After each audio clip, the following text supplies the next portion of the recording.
Sometimes people are coming in because their house is burned down. Yeah. Or honestly, they've gone through a divorce and they never intended this, so then they have to redo a bathroom to sell. They're heartbroken. Yeah. Like, these are life things. How do I love on them and let them feel like, okay, what was going to be a really horrible experience turned out not to be.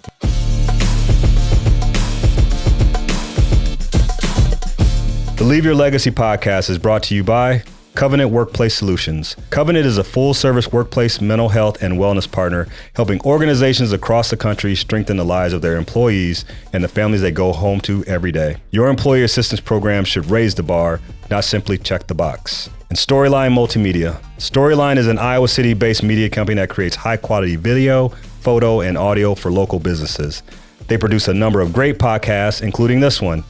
If you're interested in sharing your story, please contact them at storylinemultimedia.com. And remember, your story matters. Hello and welcome to the Leave Your Legacy podcast. I'm your host, Kenyon Murray. And today we have definitely a special guest for a lot of different reasons. But one of the things we want to really focus on this season is really bringing stories to life and having people tell how they got where they are. And I think it's really unique when you look at someone's history, because whether you're a CEO or what have you, sometimes the people that you employ don't know your story. So that's why I'm really excited today for our guest, Jennie Wunderlich. And, thank you and welcome to the show. Thank you. I'm thrilled to be here. Yeah, it's amazing because we've gotten to go know each other on a personal, or I wouldn't say personal, well, some personal, but mostly professional level. And your story is so awesome. Not only we'll get into the family business, but how you got there. And so I want you to share with our audience a little bit of your history. And I think the fans will find it very, very entertaining. And yeah. Thank absolutely. you. Yes, no, it's a unique story, but I was born and raised here in Iowa City. I graduated from West High in 1999. I played basketball at West High and I did show choir. I feel like I love to sing and dance at the same time, like highly competitive. Yeah. I was definitely a part of West High's basketball team before they were great, but I was all about like passion and hustle, and I loved the game.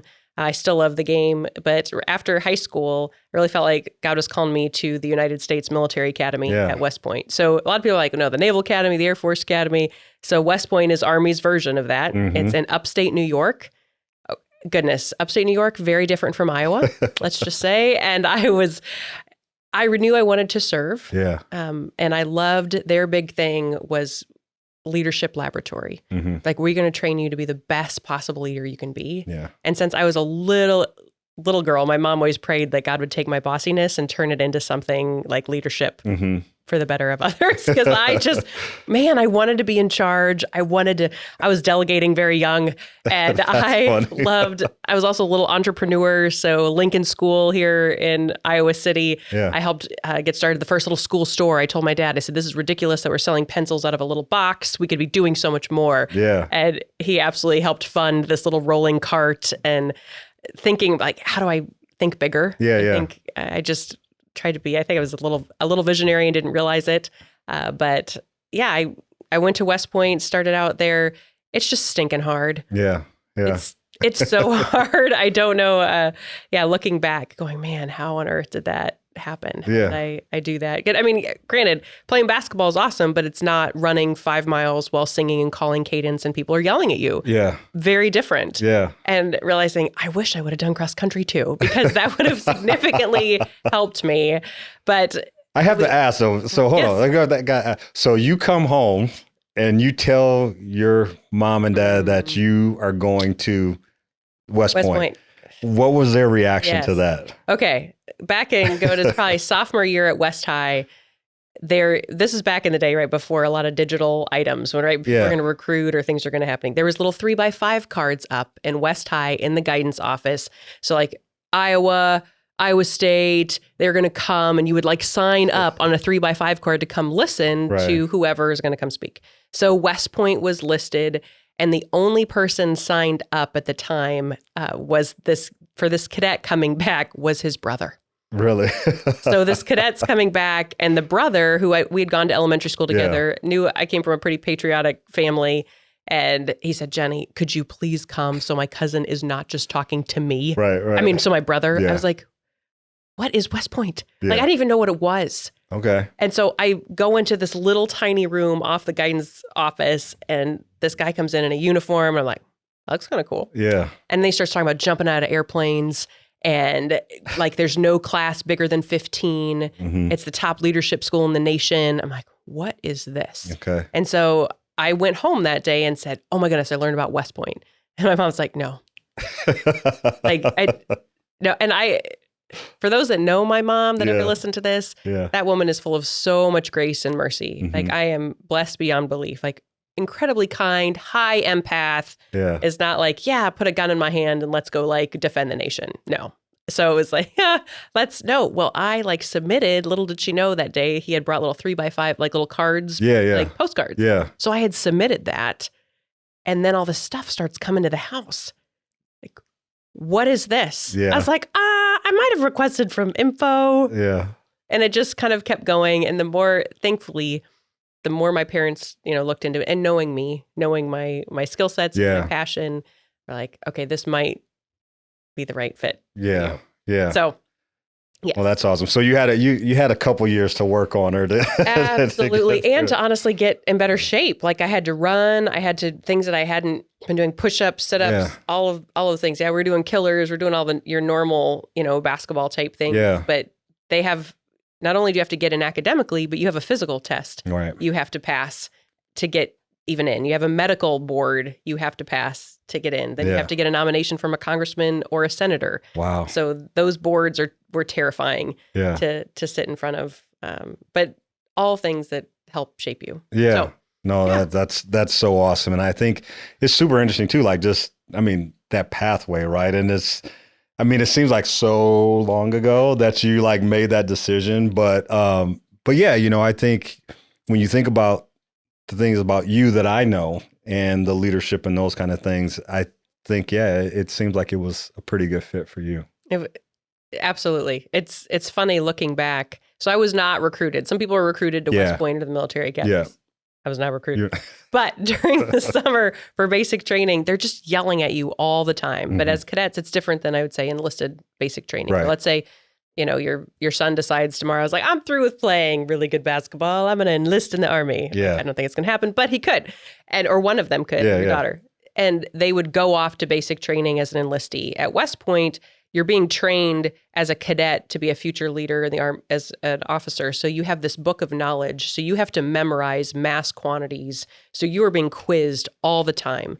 Like, the mission of the United States Military Academy is to educate, train, and inspire the Corps of Cadets so that each graduate is a commissioned leader of character. Anyway, it goes on longer than that. Right. And that's been a hot minute since I said that. But you have to say it so much because in combat, and little did we know, 9/11, I'll get to that, happened while I was at West Point. But when I started there, it hadn't. Right. But as an officer, you're the leader over all of these people. They are looking to you. You have to be able to retain a lot of knowledge, handle pressure. That's what they're trying to do. So you have not break time, I'd say like sports time. Anyway, so they're screaming. They're like, get to your spot. I'm like, what's my spot? Well, out of the corner of my eye, they had set up, orange cones. And they had little flags on them. And the flags would say like football, men's soccer, women's soccer, men's basketball, women's basketball. I'm like, okay, women's basketball. Like, thinking I'm picking to so I like ping, it's called. So like, you're upright and you go over, and I'm standing in line with all these really tall girls. I'm 5'8". You can't tell that's in here, but I'm 5'8". That's not really tall, but it's taller. Yeah. Anyway, so I'm in line. They're still just yelling, and finally we all get in the thing, and they march us. So you're all march. We're marching, calling cadence. We get to the gymnasium, Arvin Gym at West Point. All of a sudden, the girls are like relaxing. Like, we're still at basic. Like, what is going on? Yeah. Well, they're all recruits. So these were all like top basketball gals from across the nation here. Yeah. And then there's me and two other girls looking uber awkward. Yeah.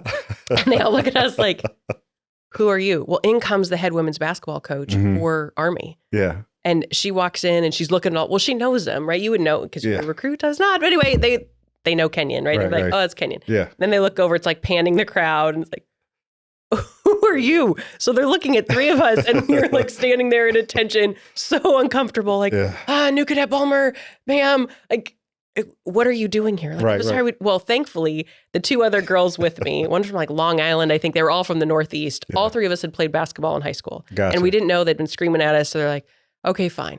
They said, you can just practice with us for today. We're not going to try to figure out where you're supposed to go. Right. Just hang out. Yeah. Well, we worked our tails off. We hustled and hustled and hustled. Yeah.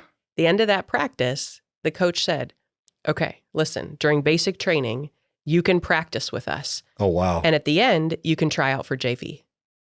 And all three of us made JV and got to play for Army. Oh, that's so cool. It was amazing. That's so cool. It was, absolutely one of the top experiences, I feel like, as an athlete. Yeah. And get to play at that level with people so much better than me that just elevates you, right? That goes into life with everything. Who are you surrounding yourself with? Right? There's a reason, right?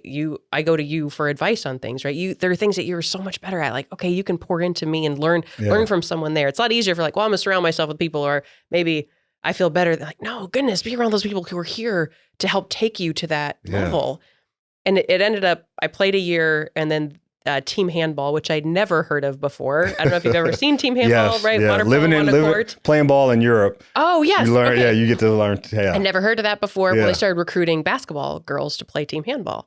And I ended up switching, playing team handball. Yeah. Loved it. Got to play on the junior Pan American team, like USA. It was amazing. I tell you what, we got our tails kicked by the girls from Brazil who were like your height. Yeah. They just, oh my Lanta. That's just so funny. It was awesome. So when she said that you could practice with the team, you had to call home and tell mom and dad. So like, it's basic training. You only get a call once a week. Right. So I don't get to call until, I don't even know, the next Sunday. Yeah. And then being like, oh my goodness. And so my dad's a huge basketball fan, right? I grew up watching you. Like we had season tickets. We were at every game. The reason I walk so fast is like walking to Carver. I had to walk with my dad, and he didn't care that my legs were short. Yeah. Anyway, it was so fun. And of course they came out for, whatever games they could get to. But that was such a fantastic thing to be able to say, I'm playing for Army. Well, no, so I can practice with the Army girls, and come to find out one of the recruits is now my sister-in-law, because I told her, totally set her up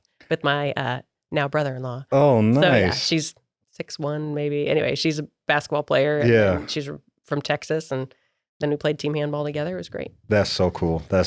So we get in there. So obviously, great experience. So where does the Mister come into the whole situation here? Okay. I could see you maybe like chopping this down because the story is a little unique. But anyway, so right after basic training, you have Hell Week, right? Which is just a really tough week. And then right before school starts, they have, and I don't know if they still have this at West Point, but they had like retreats. So like in high school, whether you went like on a church retreat, so they had a Protestant retreat, and I like signed up, get me out of here. I need something positive. So I go to this retreat. And so as plebes, which, right, you're freshmen, you had one sophomore and one junior small group Bible study leader. And Ben was my small group leader as the junior. Yeah. Did I really notice him? He knows this. No. He's so quiet. Like he was the sophomore guy, was like way out there. Okay. So that's when I met him. And I was boy crazy. It was bad. I feel like God is like taking me out of that space. But I ended up going to Navigators, which was a ministry there. And Ben was also there. Yeah. And I dated a different guy plebe year, because you can't date, that's all our fraternization. Oh, gotcha. Yeah. Right? Yeah.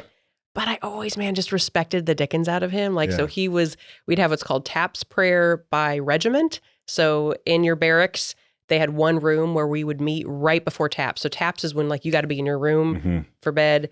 But we would all meet all different age groups just to pray. It's so hard, right? It's just so hard. I don't know how to. Your classes you're taking like 21 to 27 hours of classes. You all have to be an athlete. So everyone has to be doing a sport of some kind, and you have to do all of your drill. And as a freshman, you have to do duties. You're doing laundry for upperclassmen. You're memorizing knowledge. You're standing on the walls, reciting and yelling like how many minutes till formation. It's intense. Wow.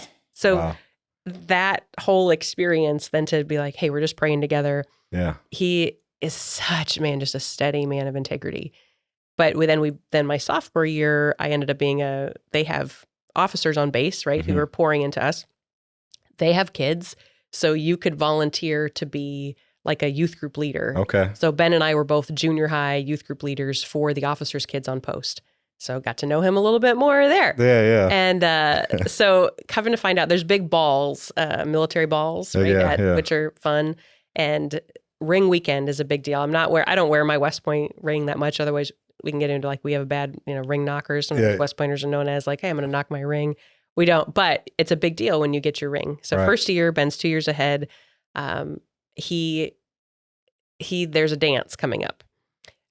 I didn't realize this is what was going on. This is all 2020 hindsight, right? Okay. So he invites me. He's like, hey, let's go for a walk. And I'm like, oh, Kenyon, I was sure. He's like, he's going to tell me he likes me. We're going to start dating. I have this whole thing. I don't know. Many girls, like we like play through 5 things in our head. Okay. So that's what I've done. Yeah. And I did not think about 3 months ago, the guy who spoke at West High. Remember that guy that first told me about West Point? Mm-hmm. He's total friend in the friend zone. You're like friend. And he would say the same thing. He had invited me to go with him to ring weekend as a friend. I was like, sure. So that was months ago. I'd planned this. He's in the same grade as Ben.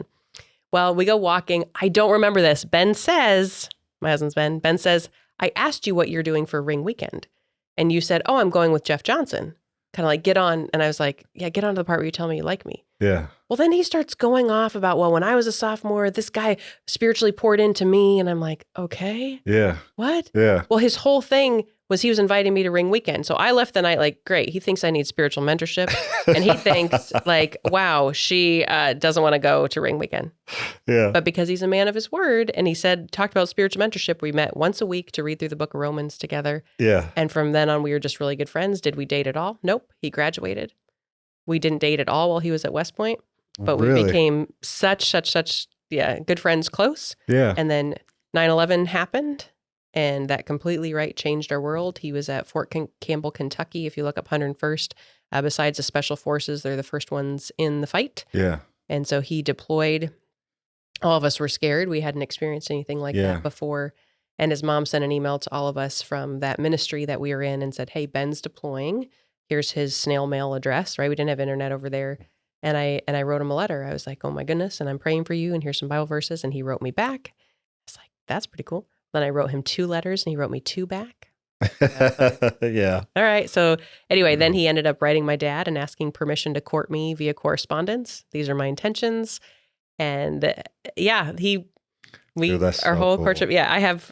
The one thing about you, and I have to say this is, and I love it, is whenever you talk about Ben, like your face lights up. It doesn't matter what we're talking about, but when you talk about him, because, and we'll get to that too, like you guys have a great relationship. Like that's the one thing I love about just getting to know you is just like you light up when you talk about him. So I really, that's why I wanted to get the story out. I wanted, because you hadn't given me the whole story. So I wanted to get the whole story. So that is so cute. Yeah. That was pretty cool. Yeah. So courtship happens. Mm-hmm. Everything's good. Yeah, He comes back. He drives straight up to West Point from that deployment.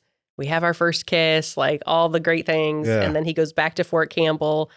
This is another cool God thing. So something, if you ever Google, I recommend Google the indoor obstacle course. Okay. It's one of the toughest graduation requirements at West Point. It's one of the toughest obstacle courses in the nation. And you have to complete it as a cadet. Okay. And I had not completed it because I had broken my ankle or sprained my ankle like really bad as a plebe. And as a plebe, you normally have to pass it. I mean, you have low crawl, you're climbing ropes, it is just intense. And there's a big trash can at the end because everybody is tossing their cookies at the end. Well, I had not passed it. Well, then you lost privileges. And I had gotten these flights to go see Ben. I had people all over praying. And then there's this thing called the shelf. Let me think about, what's your height? 6'3". Okay. So it's probably, I don't know, 6'5" up there. It's just a hanging wooden shelf. Okay. It's all just like this. Okay. And you have to get yourself on that. Okay. Like just off the ground. Okay. Okay. It's no fun. Yeah. Let's just say. Anyway, you jump up, and for us that are not 6'3", like you have to figure out how to swing your body and get it on. And I had really good friends that we just went and worked our tails off. Talk about grit. Like I am not going to like this flight. I want to go see this man I love. Like goodness gracious. And sure enough, day came and I'd never been able to complete the whole thing. And I made it through the whole thing and passed. Wow. It was unreal. Wow. Looking back, I talk about working, just work on all the skills that I wasn't great at. And yeah, no, it's going to happen. So you had to be, there's probably some uncomfortable times and times of doubt at all. Oh my goodness. And for me, my weight has also been, I'm not naturally slender. I'm not slender now, but it was, and back then they would tape you. So if you didn't meet height weight requirements, right, they taped your neck, they taped your waist, they taped your hips. And it was just, it screwed with my head. Like it definitely just my identity. I'm like, hey, is my identity and like not looking like that girl's size or that girl's size. Yeah. So much went into that and realizing, okay, am I willing to overcome this? And whether it be positive attitude, I have so much about mindset. And I try to talk with my own teenage daughters about that. Yeah. And what are you telling yourself? Yeah. What am I? And are you willing to like do the work for the change? I might not look like that later, but like, darn it, I can be stronger, faster, all those things. I am in control of that. Yeah, absolutely. I might end up being in control of, having a natural size of that size. Right. But absolutely doubts going, man, can I cut it? I mean, I had a good friend in high school who was like, you'll never make it. That's great. Yeah. You said a good friend too. Right. Like, there's no way. And thinking like, oh, don't say that to me. Yeah. And yet I'm so thankful she did. Yeah. Because I was like, oh, no, I'm going to do this. I am not going to give up. No matter how hard and difficult, man, never quit. Yeah. That's awesome. And I mean, that makes, there were some people that, and Chris and Keegan coming up that didn't think that they could do what they've done, and that was the one thing we never spoke that into them. It was always outside people, but like, once again too, having the foundation that you had at home had to definitely help with that as well. Huge. Yeah. I mean, to have such supportive parents, they live the example too of hey, how you should go into a space or that so my dad was, besides his, without his hearing aids, is almost profoundly deaf. Almost there, not quite, but without his hearing aids, he pretty much can't hear us unless you're like screaming in his ear. Right. And back then, right, your hearing aids were so huge and clunky, and he had this big pack, and he was teased horribly since he was little. Like it was just awful. It was an awful experience for him, and he would help me, especially if I was being teased about my weight or any of those things. He's like, Jenny, he would just encourage me, like, man, God's got big plans for you. Yeah, He has big plans for you. Yeah, don't let this defeat you. And he went on to, go to law school and then successfully co-run a company. Yeah. They brought him back to West High as one of the, like an honorary, because he is the first class of West High of what he's overcome. Yeah, it's like huge support. Yeah, absolutely. Parents that said, you got this. Yeah. Is it going to be tough? Yes. Absolutely. Yeah, it'd be tougher. Yeah, but we believe in you. So that was, sometimes that's all kids need to hear. Is that you believe in them. Absolutely. Yeah, that's awesome. All right, so we're going to fast forward a little bit. So you mentioned it a little bit. So your dad ran a company, but you are fourth generation in running PSC distribution. Yeah. So, and you came in 2020, 2021. Is that when you took ownership? Yep, we moved home in 2008 when I was pregnant, but took ownership 2021. Yeah. Yeah. I do a little bit of research. You're probably more ahead of this one. Like yes.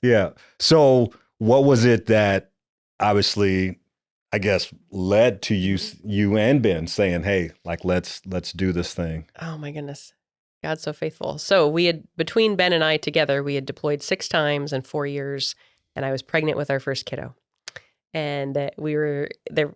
Our active duty commitment time, they call it, was coming up. So we had some reserve time, which you could do back here in Iowa. And we didn't know what God wanted us to do. And my dad gave this beautiful open-handed ask. He said, well, you could come back to Iowa and learn the family business. If it's not for you, that's just fine. It could be a transition job. Gotcha. My husband's like, I know jack about plumbing. I'm like, I don't know anything about plumbing. I know warehousing and I know logistics. Both of us were logisticians in the Army. Yeah. And we know like leadership, we know work hard, work with the team, all those things. And so we came back, and because I was pregnant, my dad would not let me start in the warehouse. I'm still a little Which is frustrated where you wanted about to stay? that. Yes. And that's just like, listen, that's how you learn it from the ground up. And that's what Ben had to do. And I'm so, so thankful he made Ben start in the warehouse at the bottom. Yeah. What's the same in the Army, right? You start as a plebe, you start as a private. Yeah. You've got to learn, if you can't do the humble jobs well, and then you'll never have the best empathy, I think, for your team. Yeah. And he Yeah, Ben started there and worked his way up, and I started over in the showroom side of the house. So there's a kitchen and bath showroom. The business was started in 1951 by my great-grandfather just as a plumbing wholesale business.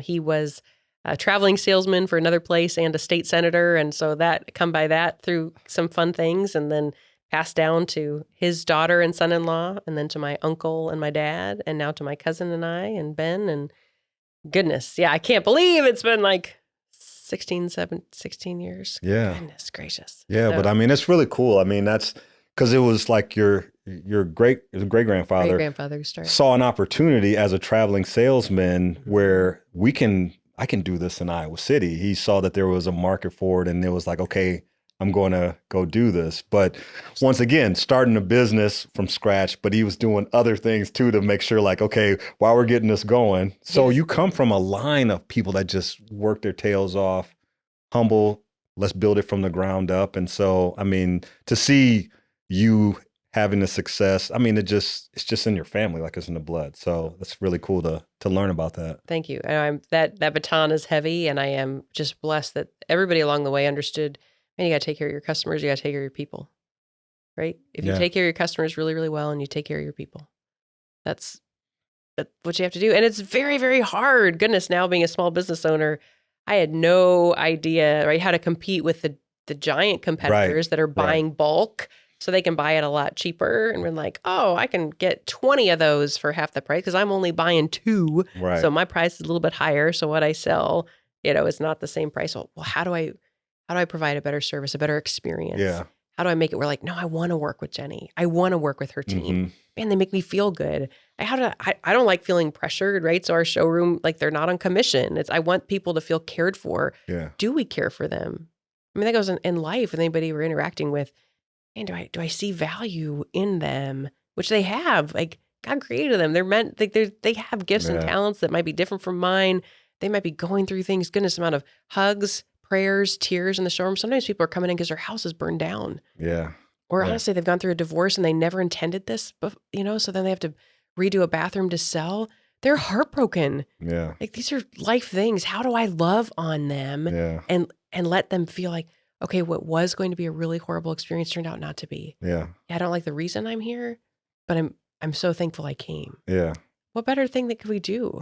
That's so cool. And I had mentioned, because one of the things we had talked about before professionally was your phone and how you're like, hey, if you need me, call me. So you definitely, when you said, I am going to take care of the customer, you were like, I am going to take care of the customer.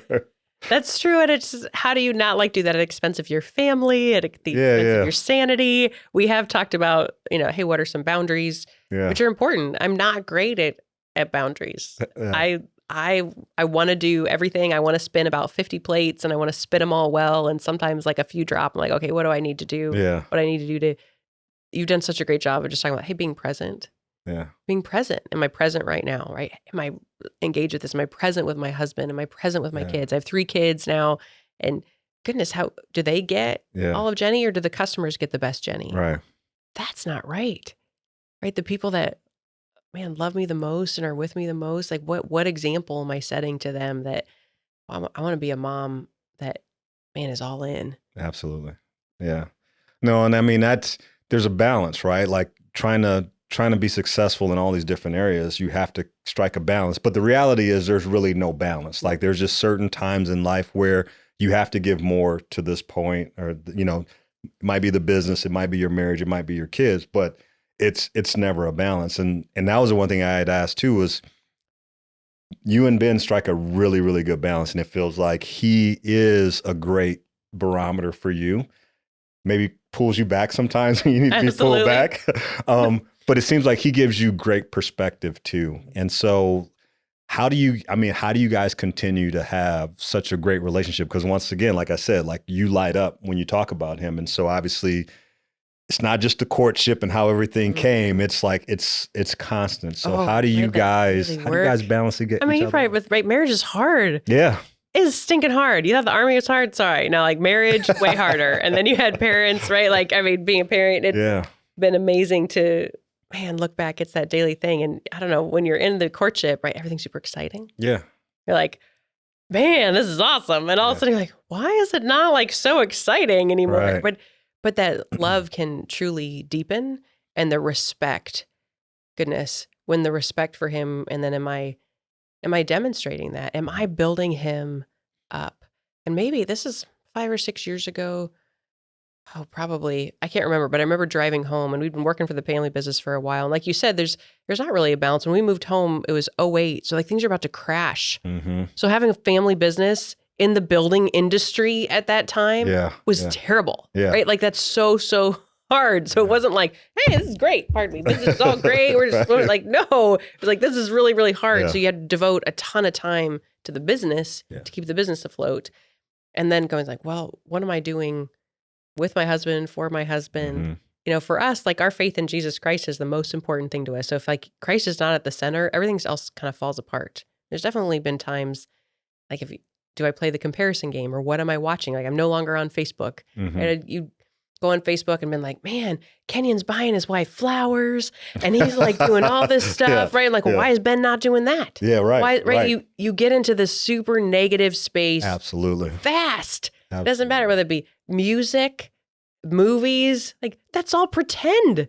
It's not real. There are books. I'm like, okay, this fictional character, like, why am I measuring Ben against a fictional character and then putting unrealistic expectations on him? And then like, why aren't you reading my mind? Like, I think you should just know that I'm upset. And he's like, well, I can tell you're upset, but I don't know what you want me to do. Because I didn't buy you flowers, or because I didn't pour you a bath. Oh my goodness. And like, I don't know if you ever read the book, The 5 Love Languages, but like, there's like receiving gifts. Right. Okay. Yeah. So receiving gifts when we first got married was like super high on mine. It's like non-existent on Ben's list. Yeah. Ben does not care. I could never give him another gift. But if I cleaned the kitchen for him, that is like big love. Like that's almost up there with physical touch. Let's just talk about that. Like if I would just clean, acts of service mean a lot to him. So learning instead of being like, I just want to buy you a gift. Yeah. Well, it was all about me. Yeah. Oh, Kenyon, I was just being so selfish. Like just really, really selfish. Yeah. And realizing God just humbled me. It's like, you have a really wonderful husband. Yeah. Like, are you going to love him how he needs to be loved? Yeah. Or are you going to try to love how you want to do this, what fits in your bubble? And driving home, I remember distinctly like driving Black Diamond Road and thinking, I'm driving home and I'm just like unloading, because we drive together. So we drive together to work and home. I don't know if you and Michelle, much time you spend together, but that's a lot of time. And so I'd be super frustrated with things. Like, would I want to be married to me? Yeah. Like, would I, but I loved his perspective, but instead I was just dumping on him. Like, I want to be the woman he fell in love with that was positive. Like everybody else, like you said, gets positive Jennie. Yeah. I want Ben to feel like I want to be with her because of how she makes me feel. Yeah. And just had a switch. Like, that's my choice. Greatest power. So it's funny. I remember whatever the gym, Fieldhouse for Iowa, right? Yeah. So Carol Harder, I was at a basketball camp for Iowa. And I was probably 12. Okay. Carol Harder, motivational speaker, came to speak. And I will never forget, she drove home, your greatest power is your power to choose. Mm-hmm. Your greatest power is your power to choose. And I'm choosing. I'm choosing right now whether I'm going to be positive. I'm going to choose whether I'm going to be a really supportive wife, a supportive mom. Yeah. Do I go humble? Do I ask for forgiveness? Yeah. Do I just like hope he'll forget it? Yeah. Do I like say, actually, I'm really sorry. I'm super irritated by something at work. Has nothing to do with you, Ben. Yeah. Nothing to do with you. I'm sorry. No, that's so cool. I mean, for me, it's 6 years ago when I get a text message and Michelle's like, I'm done, like marriage is over. And it's one of those things, like you said, the power to choose, right? So it was like super scary for me at that point in time, but in that moment, I still had the power to choose and which way was I going to go. And the thing that made it an easy choice was the fact that she says, I don't care if we stay together. We probably won't, but I want you to be the best version of you so you can be the best father, the best friend, brother, whatever, right? So you talk about something that was powerful, and that really was like, okay. And where it started was where you said like you had such a strong faith. We didn't. We'd fallen away from that. And so that became the one thing that Michelle and I really we gravitated to together, and which created, got us down this path. So it's, and like you said, I wasn't the person that she fallen in love with. So like you said, do I want to be that person again? Right. Like, because marriage is tough, but Yeah. And the thing is, it's like, oh God, what did I say? Love can only get you so far. Absolutely. Like love is like a small part of marriage. Right. Once you get into like careers and kids and things like that, it's a small part, because some people still, they love the person that they're married to, but they can't stand them. Right. Like, I want to still like you. Right. That's exactly right. Do I respect you? Do I respect the decisions that you've made? Do I respect that we're different?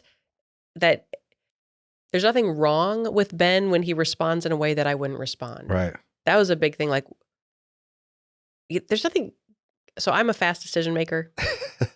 Ben is not. Ben will avoid doing a decision if he doesn't have to. Mm-hmm. And I remember for years being like, you should just make decisions faster. Okay. You know how judgmental that is to say like that? Like, just to even think that, being like, oh my goodness, God made him exactly that way to balance you so that you guys can come together and I can help him get off the ledge if we need to get off the ledge. Right. And he can help slow me down if we need to do that. Yeah. And I love what you just said though about you and Michelle thinking about, man, when for us, I remember a youth group leader talking about like, so if we're both running at Jesus, so this is back in the dating days, he'd say, hey, if you're trying to figure out who to date, if you're both running at Jesus and all of a sudden you look over and someone's running at the same pace as you and you're like, hey, you want to like go together? Like you want to, but if I'm like going to Jesus and Ben's going to Jesus, we automatically are going closer together. Mm-hmm. Like instead of like, I'm doing my own thing or like, this looks really tempting or this person in the military, right? There's plenty of, I'm surrounded a lot more guys, you know, than anywhere else. Yeah. And that's super easy too, to compare like, well, that guy does this and this guy,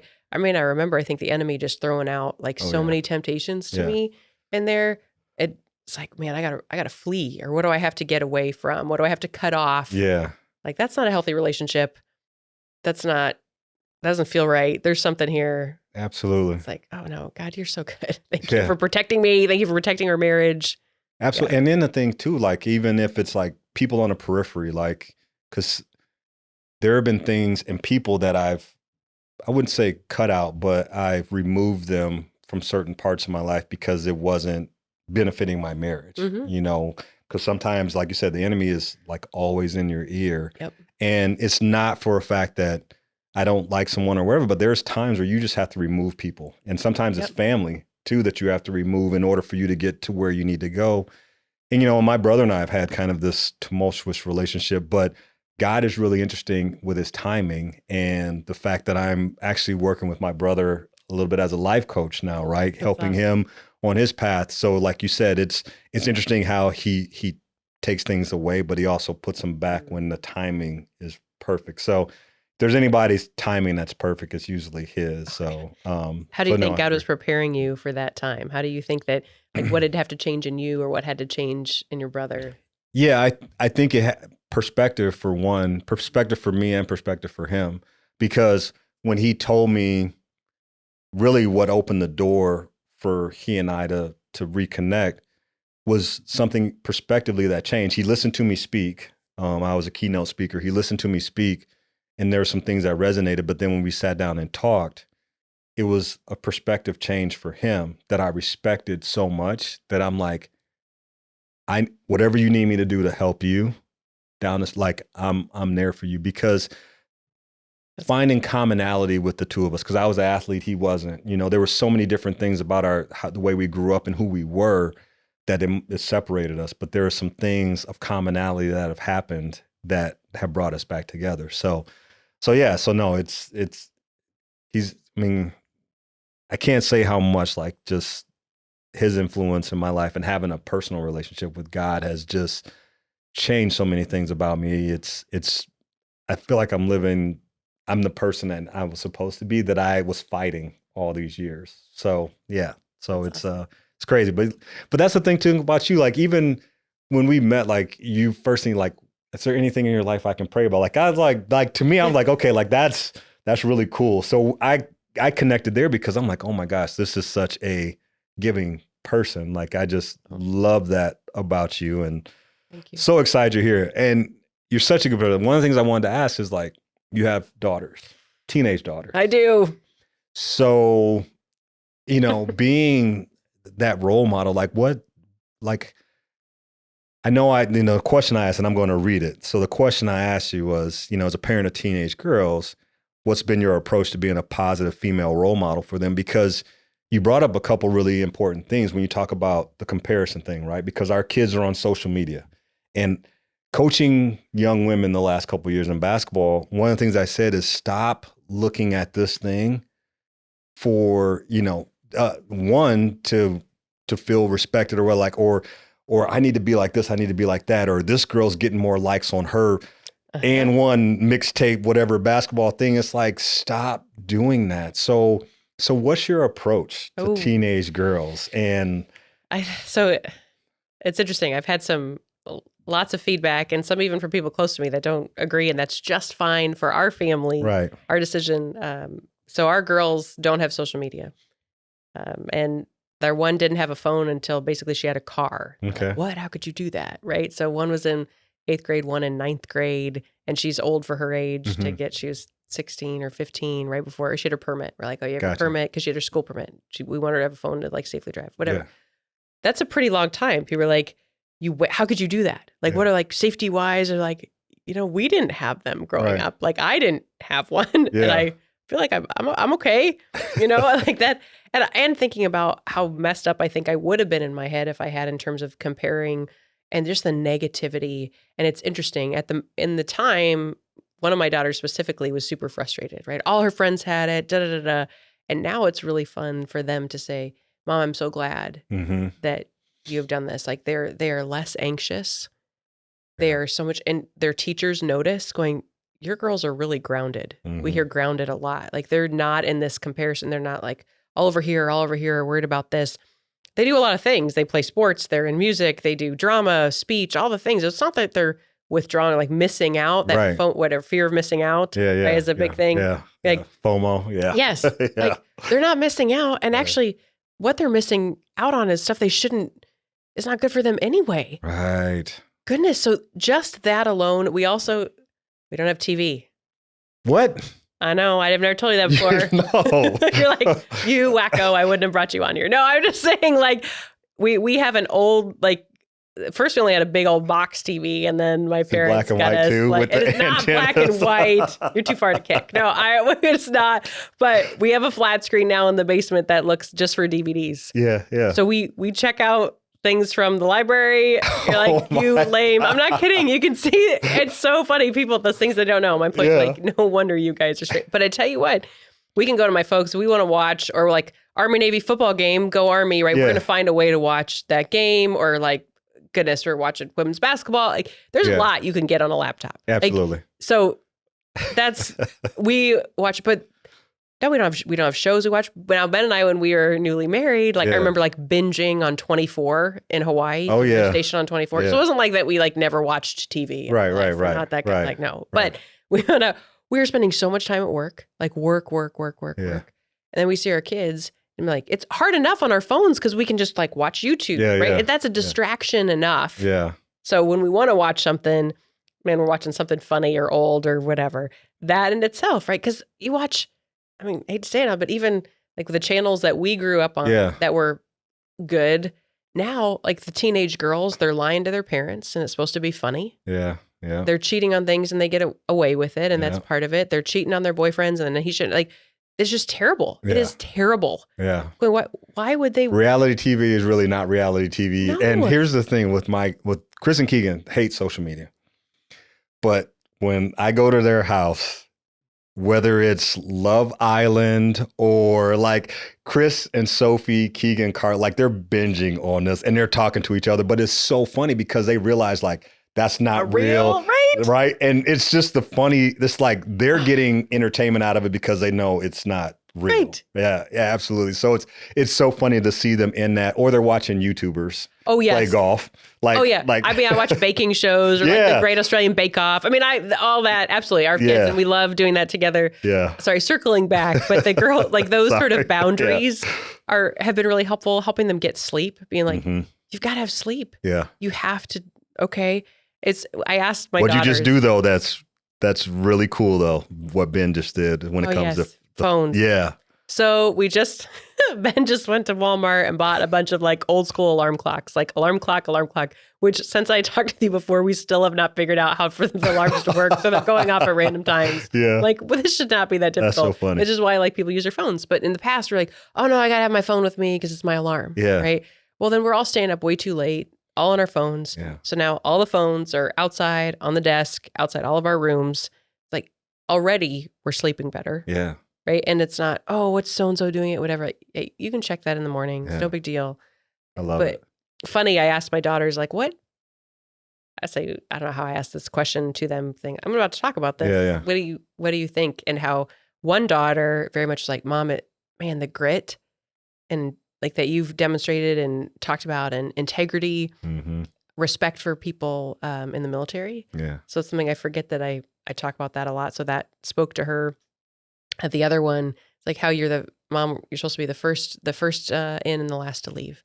That you and Dad would always come and like we help tear down or whatever's happening, that you demonstrate that. And they said, hey, you'll do things that you're asking us to run, right? Because they're across country, they need to run, but then you and Dad will go do it. So it's like you understand. She's like, oh, I know you did it in the Army, but you'll do it now. Yeah, you guys were training together. Yeah, yeah. Right, because you did 5K. the 5K. And so they're like, hey, you're willing to do the stuff you're asking us to do. And one of my daughters said the biggest thing is just how to treat people. Yeah. And that was from my mom. My mom was just, man, be kind, be respectful, be encouraging. Yeah. Right?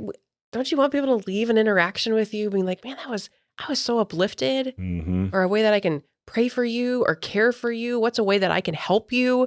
Yeah. And that is more, I think, than people realize. They feel like we're so invested in things that I want to say, okay, the 40 minutes you spent doing this, you could spend those 40 minutes going to a local elementary school and helping a kid who's having trouble reading. Yeah.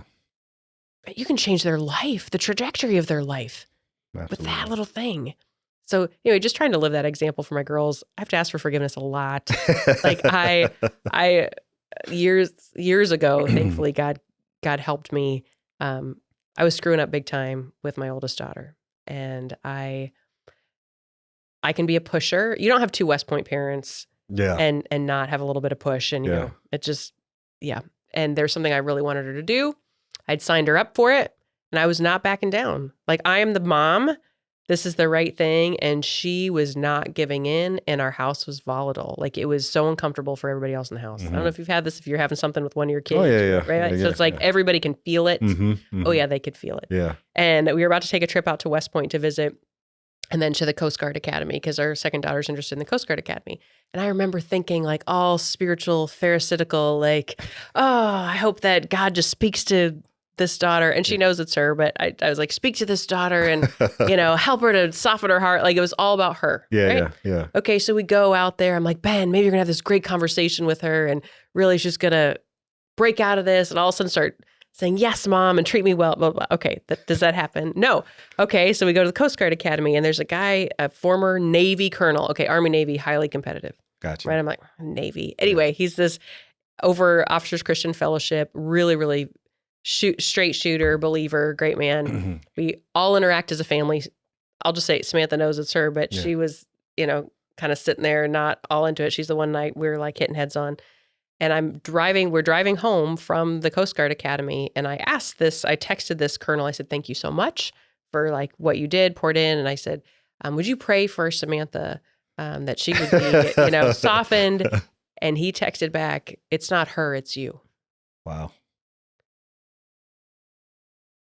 I remember just ending up losing it. Like, I'm in the car and I'm like, God had just broken me. Like, I was so stubborn. So he's like, you've got to, like, and I just sobbed and everybody's looking at me like, what's happening to Mom? Yeah. I mean, like, it was a mess. And he said, the prodigal would have never returned without a relationship. Is this one thing that you are so firm on going to be what destroys the rest of this relationship? Yeah. Come on, Jenny. Like, so the next day I took out to lunch, and I asked for her forgiveness. I said, I'm not going to make you do this thing. And we've had a totally different relationship since. Yeah. Now, there's still parts of me that are like, I'm the mom, you should have just done it. It's not illegal, immoral, or anything. Come on. Yeah. But it wasn't willing to die on that. Like, hey, when do I ask for forgiveness? When do I say, hey, I'm sorry to the rest of the family. I've been the mom, like, Yeah. People don't want to be around. They're like, Mom, your looks. I can have like the mom look. Oh, yeah. Yeah. I've been there. Yeah. I've been there. So. Yeah. Chris was mine. And he actually, it was senior year. And a lot of it was frustration from their lack of recruiting, right? So many sleepless nights, Michelle and I are talking about like, what do we have to do? Like, they're really good players, right? And I was on them like as the assistant coach for varsity. Like I was on them and like I kicked Chris out of practice. I think it might have been the second time. Oh, and we go into the office with the head coach and Keegan, the four of us. And I said, maybe I just need to step away, right?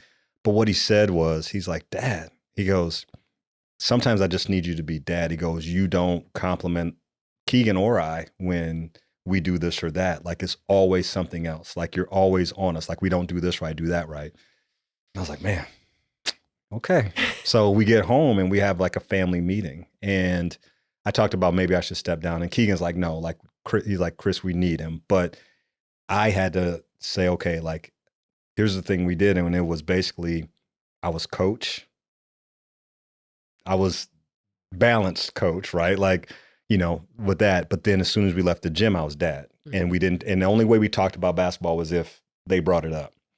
But it took him really kind of being that dude, because Keegan's always been kind of a pleaser, right? Mm-hmm. Chris has always been the one that's been a little stubborn, and he was the one. And so I get that part of it, and it's like, yeah, like I realized like, man, like I was wrong. And then being able to step back and not coach them for so many years, I've been able to balance that a little bit more and be dad. But I get it. I've been there, and there was a lot of times the kids or anybody didn't want to talk to me in the house either. So I share your pain. You're the expert too. Like you have things to bring. Yeah. Right. That's what's hard as a parent. We're like, I can help you here. And I've been there. I know that is just one of the toughest things. Or hustle. Right? Like, and if you are not the number one hustler out there, like I'm going to let you know it. And try to figure out, okay, there's that balance of when you bring something up, hey mom, what'd you think of this? Do I go into leader mode?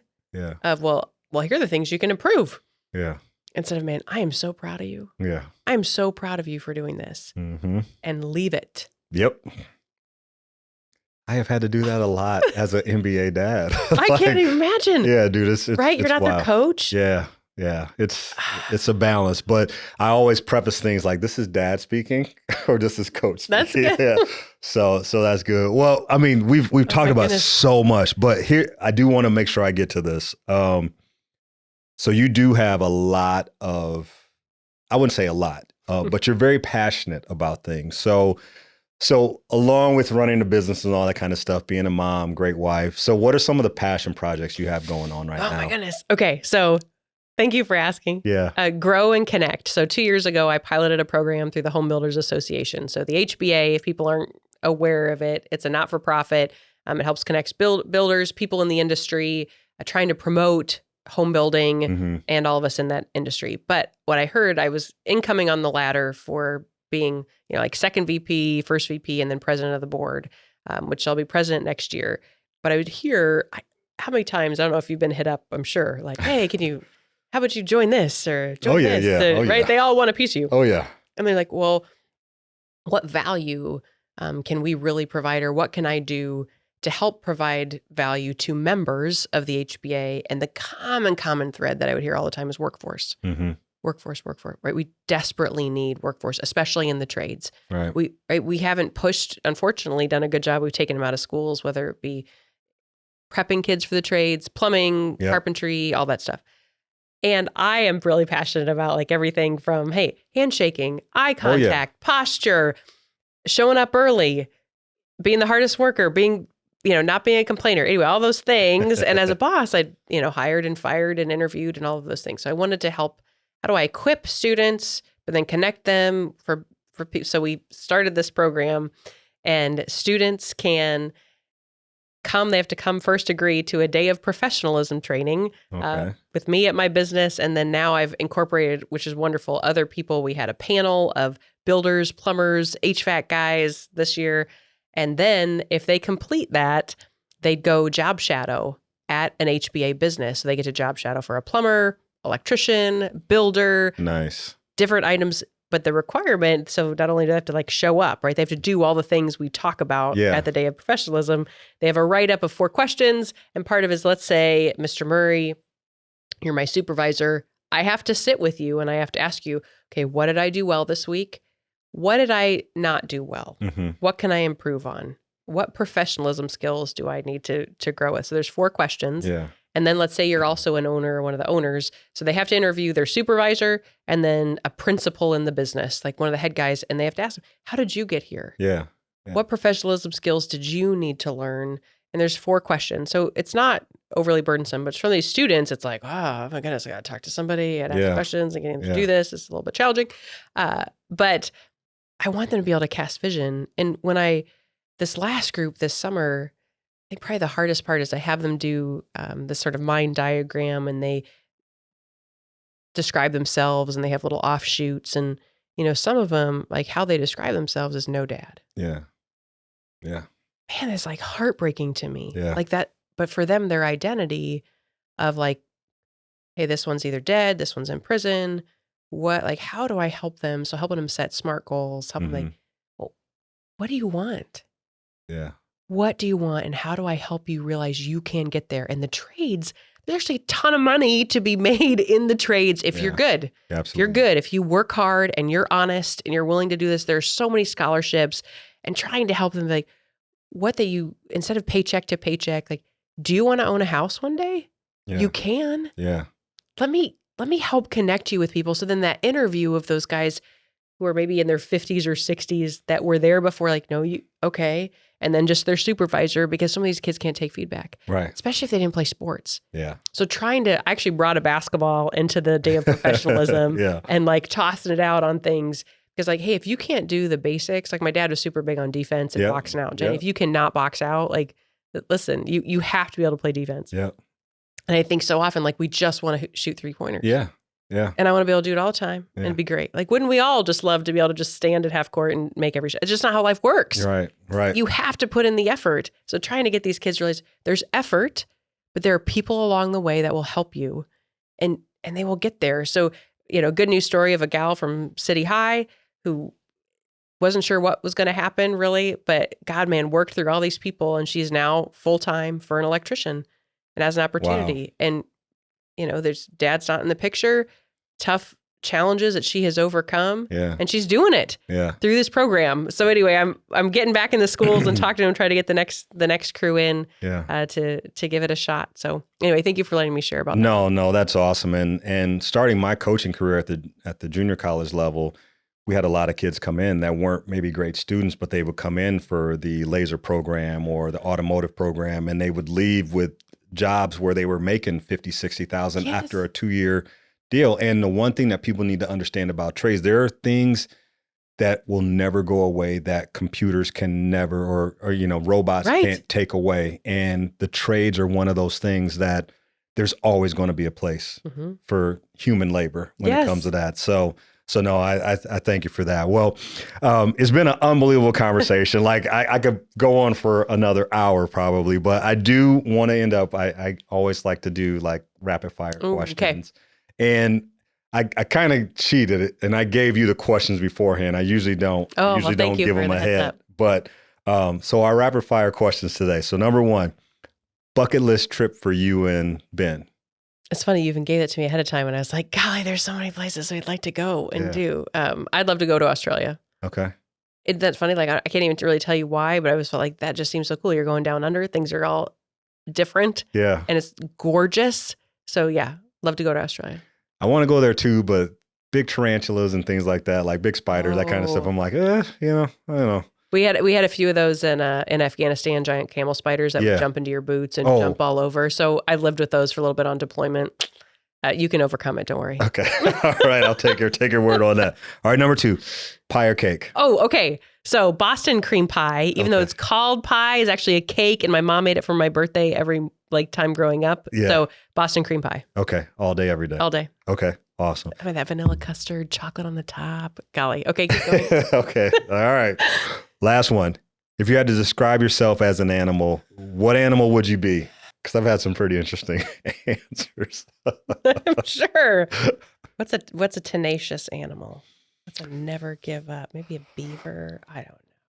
My gosh, I don't know. It's funny because I was thinking like panther. Like I feel like you just don't want to mess with them, but they're also like, oh, but I might hide back over here and see how I can do something. But also leader, like lion. Okay, so anytime we've done personality tests, I probably avoid it, but it's the lion. Okay, it's the lion, right? Yeah. I like to be.